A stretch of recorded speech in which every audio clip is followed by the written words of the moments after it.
नमस्कार साथियों, आप सबका बीपीएनएल के ऑफिशियल यूट्यूब चैनल पर स्वागत है।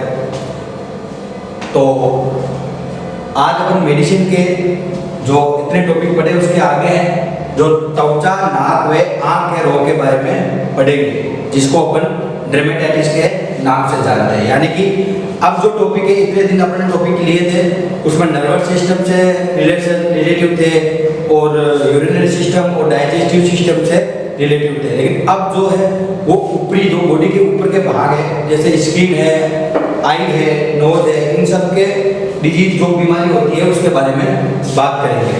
तो सबसे पहले अपन लेते हैं त्वचा रोग।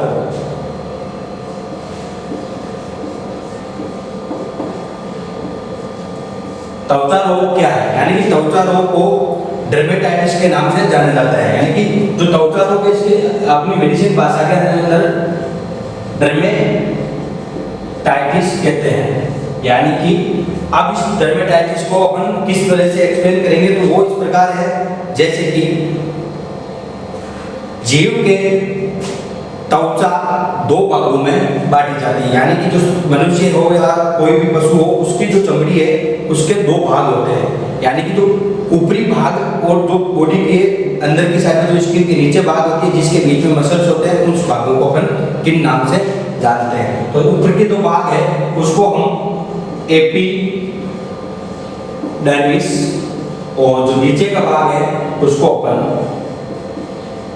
डर्मिस नाम से जानते हैं। मतलब जो बॉडी के ऊपर का भाग है, ऊपर जो अपन को दिखाई देती है, वो एपिडर्मिस नाम से जानी जाती है। और जो इसके जो नीचे होती है, जो इसकी सुरक्षा करती है, कोई रगड़ लगे, चोट लगे, उसको बचाने के लिए जो दूसरी चमड़ी के नाम से जानते हैं वो है डर्मिस।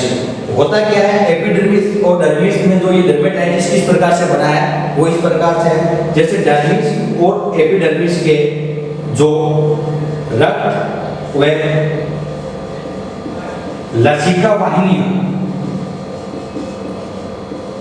रक्त व लसिका वाहिनियों के इन्फ्लेमेशन को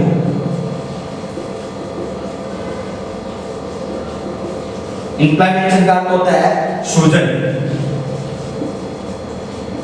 यानी कि डर्मिस व एपिडर्मिस के रक्त व लसिका वाहिनियां जो बॉडी के इसके दोनों के बीच में होती है, उनकी सूजन या इन्फ्लेमेशन को डर्मेटाइटिस के नाम से जाना जाता है। यानी कि इस कोल्ड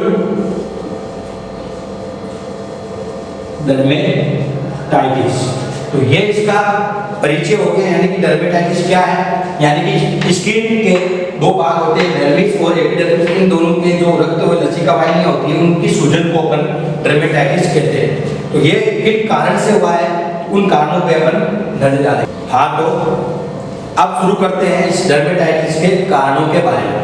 यानी कि ऐसे कौन से कारण हैं या वो कौन से फैक्टर है जिसकी वजह से अपनी स्किन से जलन हुई या लगी, चोट लगी या किसी रोशनी के कारण से जली है, वो सभी कारण या ऐसे कोई रासायनिक कारण जिसकी वजह से ये स्किन से यानी डर्मेटाइटिस हुई है, तो वो सब कारण अब अपन थोड़ा सा उनके बारे में जानकारी लेंगे। तो सबसे पहले लेते हैं असंक्रामक कारण।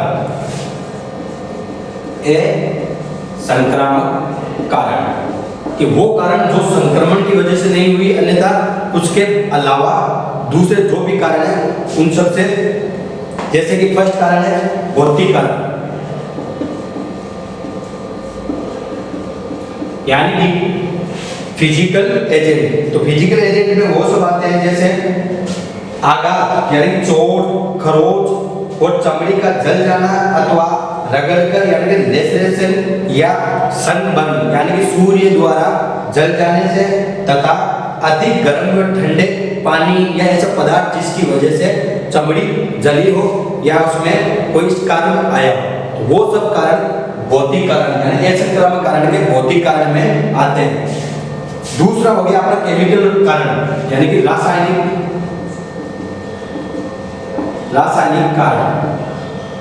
तो रासायनिक कारण वो कारण जिसमें कुछ केमिकल्स, ऐसे केमिकल्स आते हैं जिसकी वजह से बॉडी को टच होने या बॉडी पे गिरने की वजह से ये डर्मेटाइटिस क्रिएट होती है। तो वो सब कारण जैसे कि अम्ल व क्षार यानी एसिड और बेस अथवा अन्य चमड़ी को जलाने वाले पदार्थ के संपर्क में आने से ये कारण बनता है। यानी कि ऐसा अम्ल या जैसे अपन फॉर्मेलिक अम्ल मान लेते हैं या फिर एस्कॉर्बिक एसिड ऐसा मान लेते हैं, वो सब अगर बॉडी पे गिर जाते हैं, बॉडी पे गिरने की वजह से जो स्कार बनता है, जल जाता है, जलन होती है, वो कारण अपन रासायनिक कारण के अंदर लेते हैं। इसी के क्रम में चलते अगला कारण जो एजेंट है, अगला फैक्टर है, वो है एलर्जी कारण। कि भौतिक व रासायनिक कारणों को जानने के बाद ये ऐसे एलर्जी कारण होते हैं।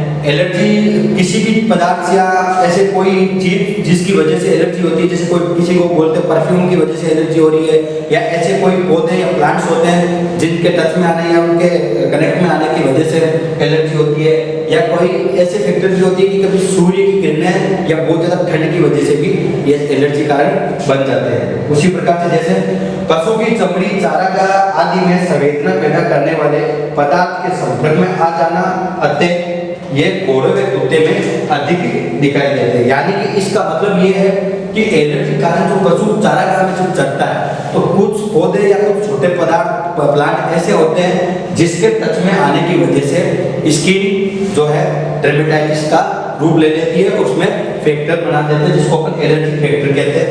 और इसमें असंक्रामक कारण में सबसे लास्ट फैक्टर है वो है आहारी, यानी कि ऐसा खाना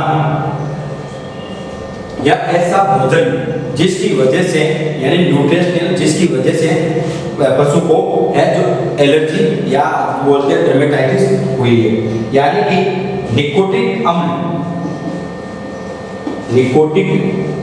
अम्ल एसिड व बायोटिक एसिड की आहार में कमी होना तथा कुछ बी कॉम्प्लेक्स की कमी की वजह से, जैसे विटामिन ए की कमी, जिंक की कमी, इन सब की कमी की वजह से पशु में डर्मेटाइटिस हो जाती है।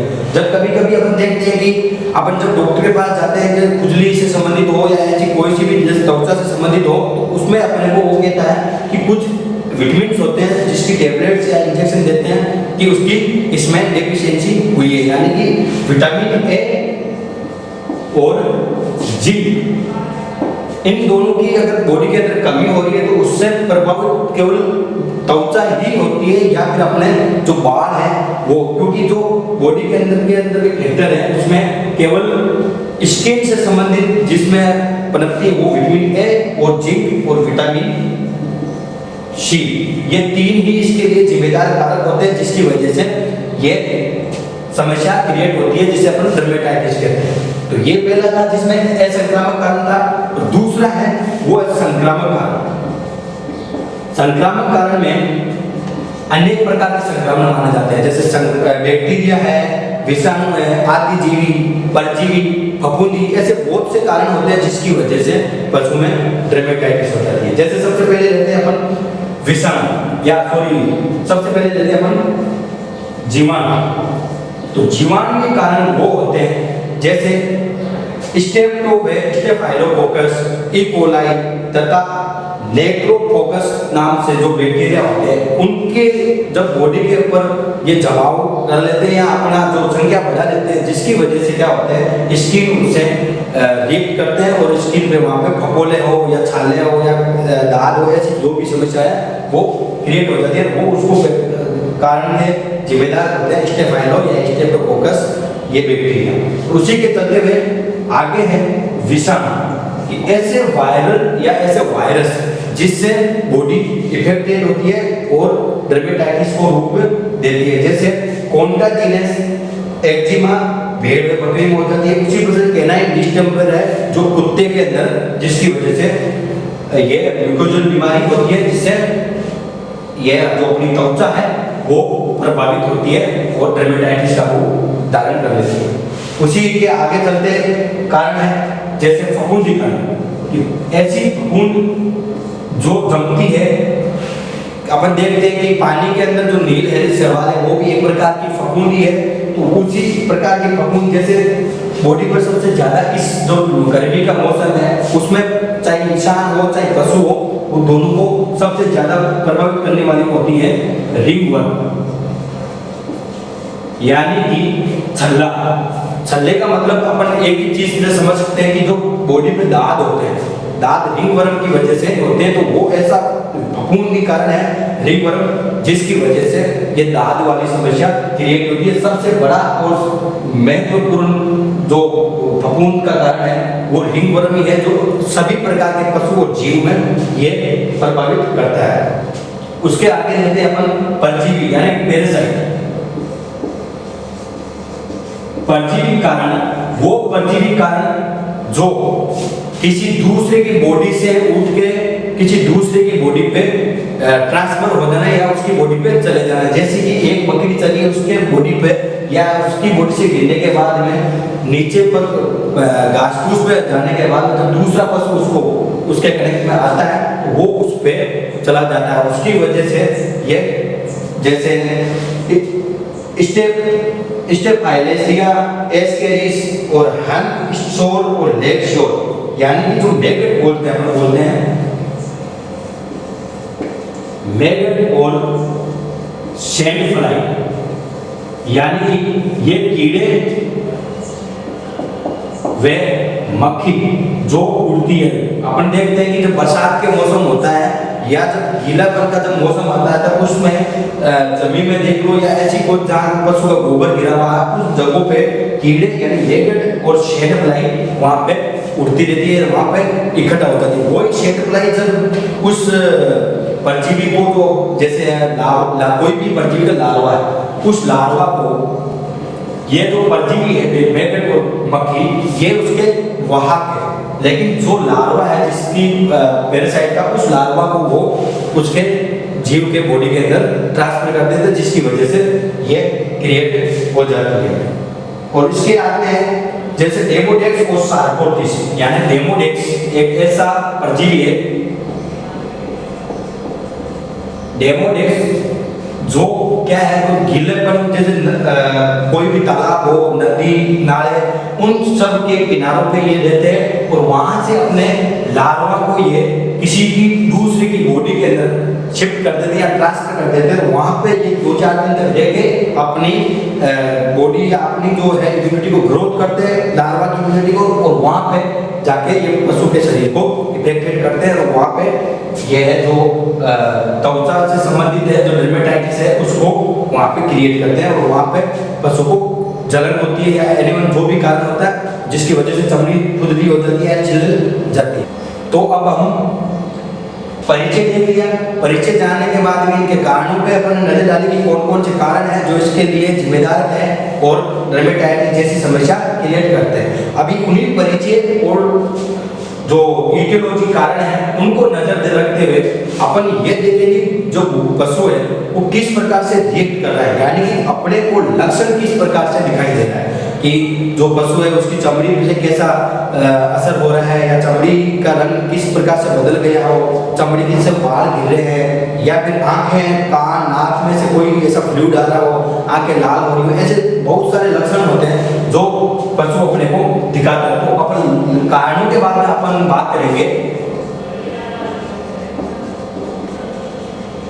सिम्टम्स यानी कि लक्षण, कि वो लक्षण जिसको देख के पशु चिकित्सक पशु का इलाज करता है। वो जो इलाज करने वाली प्रक्रिया है उससे पहले के जो एक पॉइंट आता है वो होता है सिम्टम्स। इन्हीं सिम्टम्स के आधार पर पशु चिकित्सक द्वारा इलाज किया जाता है। वो सभी लक्षण जो पशु की बॉडी पे अपने को देखने को मिलते हैं, जैसे दाद, खुजली, बालों का झड़ना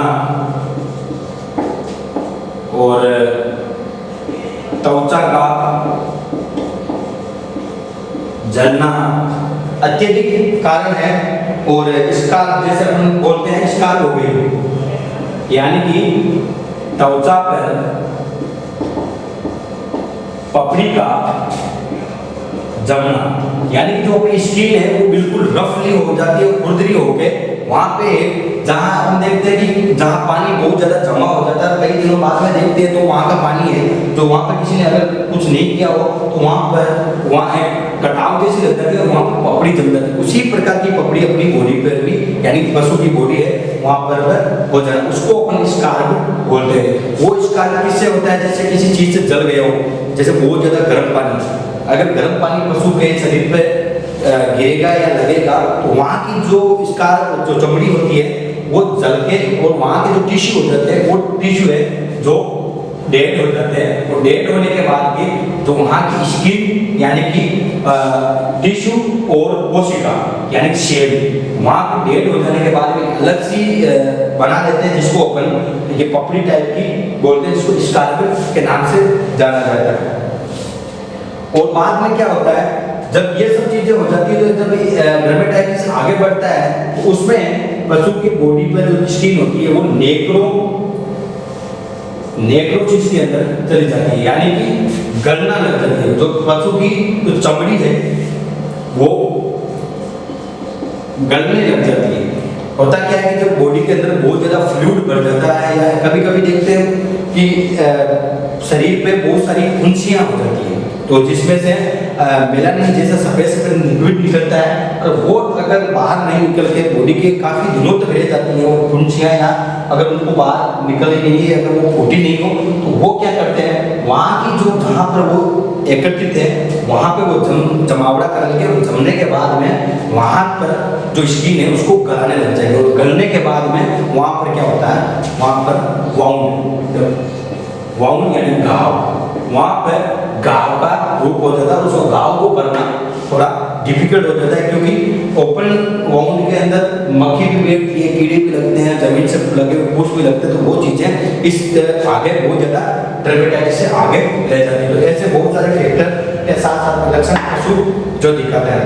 अब अपन इसके बारे में सीधे सीधे से बात कर लेते हैं। जैसे लक्षण के अंदर त्वचा लाल हो जाती है, वह सूजन आ जाती है। तो सबसे पहले क्या तो कर्म होती है, उसमें होती है रेडनेस और स्वेलिंग, आर ओ एस बोलते हैं, जिसको आर एस के नाम से जानते हैं, यानी कि बॉडी जो सबसे पहले रेडनेस दिखाएगी यानी लालिमा हो जाएगी, और लालिमा होने के बाद में वहाँ पे स्वेलिंग आएगी, यानी कि पशु की चमड़ी लाल होके सूजन आ जाती है, तथा चमड़ी पे स्कार्प बन जाते हैं। लाल और स्वेलिंग के बाद में जो जलन वाली बढ़ती है, आगे बढ़ता है, जगह नहीं मिलती वो फूलती है, तो वहाँ पे स्कार बन जाते हैं, तथा कई बार त्वचा गलने भी लग जाती है, अर्थात नेक्रोसिस की स्थिति आ जाती है। तो यही बात अपने पहले भी बात की थी कि जब चमड़ी गलने लग जाती है तो वो कंडीशन नेक्रोसिस की नाम से कहलाती है। उसी के क्रम में आगे जैसे चमड़ी की ऊपरी परत में ओडिमा हो जाती है। यह एक बात है कि ओडिमा का अर्थ होता है कि चमड़ी में पानी का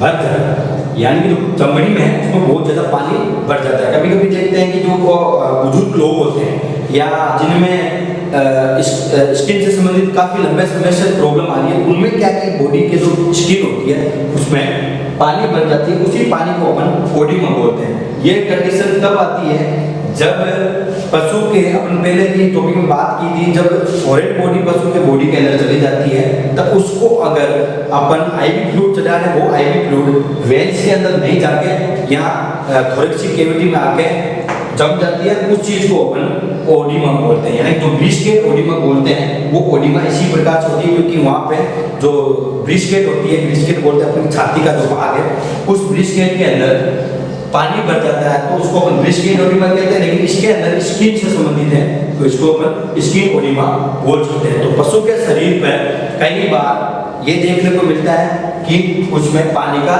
जमाव होने की वजह से ओडिमा जैसी समस्या क्रिएट होती है। दूसरी बात, जब ये समस्या आने लगती है तो लास्ट के अंदर क्या होता है, पशु के बाल झड़ने लगते हैं, यानी कि जो स्किन के ऊपर लास्ट के अंदर ओडिमा हो जाती है या फिर नेक्रोसिस हो जाती है, उसके ऊपर जो बाल होते हैं या जो हेयर बोलते हैं उनको हटने के लिए वहां पर से जो उसके नीचे का जो जहाँ से जुड़े होते हैं बाल, तो जो पॉइंट जुड़ने वाला स्थान होता है वहां पे से वो हट जाएगा, हटने की वजह से वो बाल झड़ जाते हैं। होता क्या है कि जब स्किन पे बाल लगते हैं उसके नीचे एक ऐसा पदार्थ से गांठ के नुमा से वो बाल जुड़े रहते हैं। अगर वहीं पे ओडिमा पानी भर गया हो तो वहां पे क्या होने लग जाएगी, नेक्रोसिस, यानी अगर बॉडी के अंदर ओडिमा है तो पानी है तो वहां से ये गलने लग जाएगा और गलने की वजह से यहाँ से टूट जाते हैं, इनसे अलग हो जाते हैं। और जब भी हल्की सी हवा या किसी चीज से पशु लिफ्ट करता है या किसी से रगड़ लगती है तो वहां से वो बाल हट जाते हैं। धीरे धीरे पशु के शरीर से सारे बाल झड़ने लगते हैं और ये सब कारण होते हैं इसी डर्मेटाइटिस की वजह से। उनके लिए जो फैक्टर है जो अपने बात की संक्रामक या संक्रामक कारण है वो सभी फैक्टर्स है जो इस लक्षण के लिए जिम्मेदार है। तो पशु चिकित्सक इन्हीं सब लक्षणों को और कारणों को नजर में रखते हुए पशु का इलाज करेगा।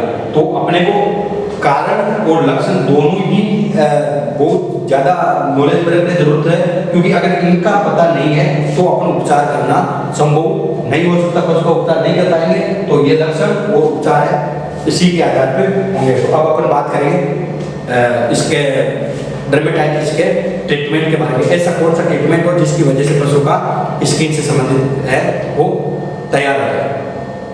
तो अब अपन लक्षणों के बाद में नजर डालेंगे कि डर्मेटाइटिस के ट्रीटमेंट के बारे में, कि डर्मेटाइटिस का ट्रीटमेंट कौन कौन से इंजेक्शन है या ऐसी कौन सी टैबलेट है या क्रीम है जिसको लगाने से जो स्किन से संबंधित रिलेटिव जो प्रॉब्लम हुई है उसको जड़ से खत्म किया जा सकता है। तो बात हमेशा ये ध्यान रखना कि जब भी पशु चिकित्सक के पास जाए या पशु को देखने के लिए पशु चिकित्सक जाए तो सबसे पहली बात ये होनी चाहिए कि ऑब्जर्वेशन अच्छे से करें। यानी ऑब्जर्वेशन अगर उसका अपने सही तरीके से निरीक्षण नहीं किया तो उसका जो अपना ट्रीटमेंट करे उसका असर गलत भी हो सकता है और उसका हट जाना भी भुगतना पड़ सकता है। तो सबसे बड़ी बात यह है अच्छे से ऑब्जर्वेशन करें। ऑब्जर्वेशन करने के बाद उससे अच्छी सी हिस्ट्री लें और हिस्ट्री को ऑब्जर्वेशन करने के बाद यानी लक्षणों के आधार पे ही अपने को इसका ट्रीटमेंट करना है। तो चलो अब अपन उपचार की ओर चलते हैं।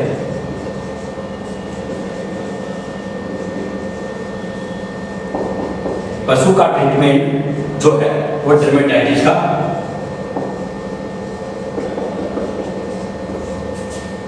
तो सबसे पहला कारण होगा अपना कारण को हटाना।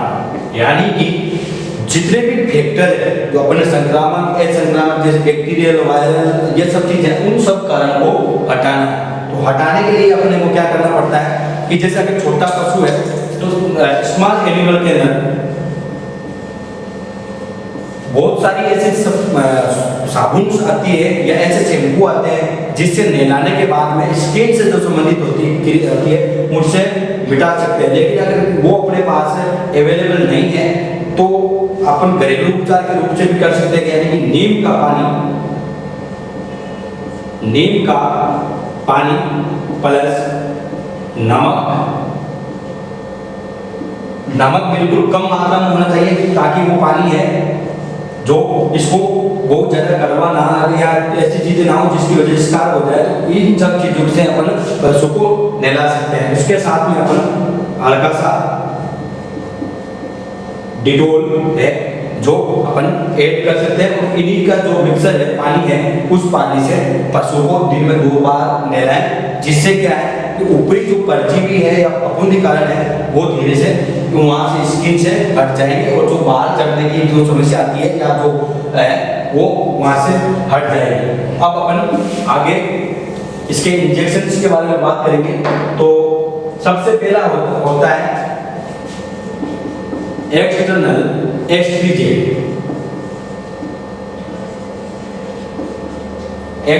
एस्ट्रीजेंट अथवा एंटी फंगल या फिर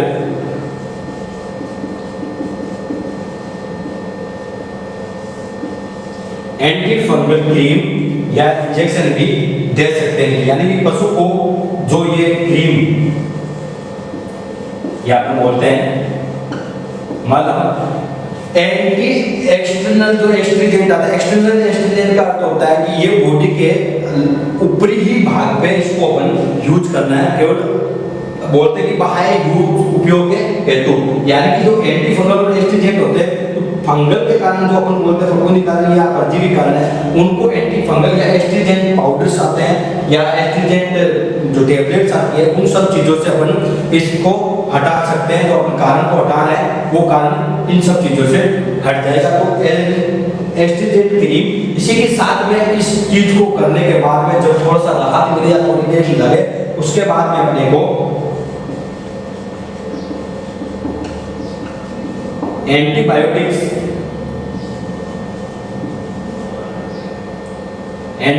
क्रीम है जो पशु को लगाना है, ताकि जिसकी वजह से अपन हटा रहे हैं उसका अगर थोड़ा सा भाग रह गया या उसमें से कुछ बच गया हो, उसका रिएक्शन ना हो, उसका असर अलग गलत ना हो, उसके लिए एंटीबायोटिक क्रीम है जो उसको सेडेशन का काम करेगी, उसको जो जड़ से खत्म करने का काम एंटीबायोटिक क्रीम करते हैं। यह सब तो हो गई क्रीम्स और एस्ट्रिजेंट के बारे में, ऊपरी एक्सटर्नल भाग से जो कारण है उनको हटाने का। अब अपन थोड़ा सा इंजेक्शंस और कुछ टेबलेट्स होती है उनके बारे में बात कर लेते हैं। तो सबसे पहले अपन इंजेक्शन लगाएंगे, वो होगा एंटीबायोटिक्स, यानी कि एंटीबायोटिक्स में अपन ओटीसी या फिर सेप्टाइजोन यूज कर सकते हैं, यानी ऑक्सी टेट्रासाइक्लिन और सेप्टाइजोन जो है ये इसको अपन पशु को 3 से 4 ग्राम और ओटीसी को 10 से 15 ml इंट्रामस्कुलर यानी कि मांस के अंदर एंटीबायोटिक्स लगाना है। और एंटीबायोटिक्स के साथ में अपन कुछ इंजेक्शन विटामिन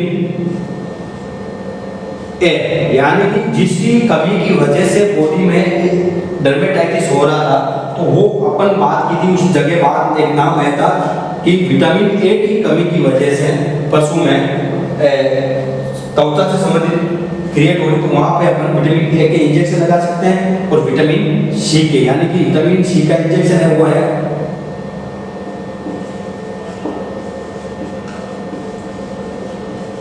एस्कोर्बिक एसिड।